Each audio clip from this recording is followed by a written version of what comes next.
सुमंत का अयोध्या लौटना। राम से विदा लेकर सुमंत पहुंचे। उन्होंने देखा कि पूरे अयोध्या में शोक और उदासी व्याप्त थी। उन्हें आते हुए देखकर अयोध्या वासियों ने दौड़कर रथ को चारों ओर से घेर लिया और प्रश्नों की बौछार करना आरंभ कर दिया। राम लक्ष्मण सीता कहाँ है? तुम उन्हें कहाँ छोड़ आए? अपने साथ वापस क्यों नहीं लाए? चाह कर भी सुमंत उन्हें धैर्य नहीं बंधा पा रहे थे। उनका कठिन अवरुद्ध हो गया। उनके नेत्रों से अश्रुधारा प्रवाहित होने लगी। प्रयास करके स्वयं को नियंत्रित किया और लड़खड़ाती वाणी में कहा, गंगा पार के बाद वे पैदल ही आगे चले गए और उन्होंने आदेश पूर्वक रथ को लौटा दिया। सुमंत के मर्मवेधी वचन सुनकर नगरवासी बिलख बिलख कर विलाप करने लगे। देखते देखते सारा बाजार और सभी दुकानें बंद हो गए। लोगों ने छोटी छोटी टोलियां बना लिए और शोकाकुल होकर राम के विषय में चर्चा करने लगे।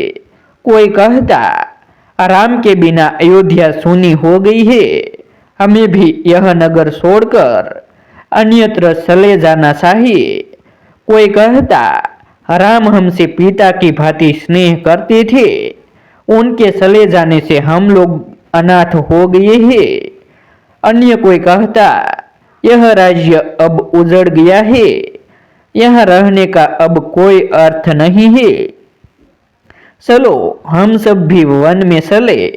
कोई महाराज दशरथ की निंदा करता तो कोई रानी कैकेयी को दुर्वचन कहता। सुमंत राजप्रसाद के उस श्वेत भवन में जा पहुंचे जहां महाराज दशरथ पुत्र वियोग में व्याकुल अर्धमूर्छित अवस्था में पड़े अपने अंतिम श्वासें गिन रहे थे। आशा की कोई धूमिल किरण कभी कभी चमक उठती थी और उन्हें लगता था कि संभव है सुमंत अनुनय विनय करके राम को लौटा लाए। संभवतः राम न आए, किंतु कदाचित सुमंत सीता को ही वापस ले आए। उसी समय सुमंत ने आकर महाराज के चरण स्पर्श किया और विषादपूर्ण स्वर में राम को वन में छोड़ाने की सूचना दी। सुनते ही व्यथित महाराज मूर्छित हो गए।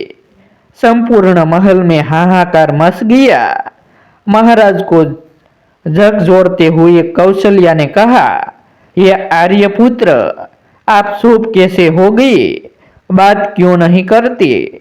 अब तो कैकेयी से की हुई आपकी प्रतिज्ञा पूरी हो चुकी है, फिर आप दुखी क्यों है? महाराज की मूर्छा भंग होने पर वे राम, सीता और लक्ष्मण का स्मरण करके विलाप करने लगे। उन्हें धैर्य बंधाते हुए सुमंत ने हाथ जोड़कर कहा, कृपा निधान, राम ने आपको प्रणाम करके कहा है कि हम सब सकुशल है। माता कौशल्या के लिए संदेशा दिया है कि वे महाराज की हृदय से सेवा करे और कैकेयी के प्रति हृदय में किसी प्रकार का कलुष न रखे। भरत को भी उन्होंने पिता की आज्ञा का पालन करने का आदेश दिया है। महाराज दशरथ ने गहरी सांस छोड़ते हुए कहा, सुमंत, होनी को कौन टाल सकता है? इस आयु में मेरे प्रिय पुत्र मुझसे अलग हो गए। इस संसार में इससे बढ़कर भला क्या दुख होगा? कौशल्या कहने लगी, राम, लक्ष्मण और विशेषतः सीता जो सदा सुखपूर्वक महलों में रही है, कैसे वन के कष्ट को सहन कर पाएंगी? राजन, आपने ही उन्हें वनवास दिया है, आप जैसा निर्दयी और कोई नहीं होगा। यह सब आपने केवल कैकेयी और भरत के सुख के लिए किया है। कौशल्या के इन कठोर वचनों को सुनकर महाराज का हृदय विदीर्ण हो गया। नेत्रों में अश्रु भरकर वे बोले, कौशल्ये, तुम तो मुझे इस तरह मत धिक्कारो, मैं तुम्हारे हाथ जोड़ता हूँ। दशरथ के इन दीन वचनों को सुनकर कौशल्या का हृदय पानी पानी हो गया और वे रोने लगी।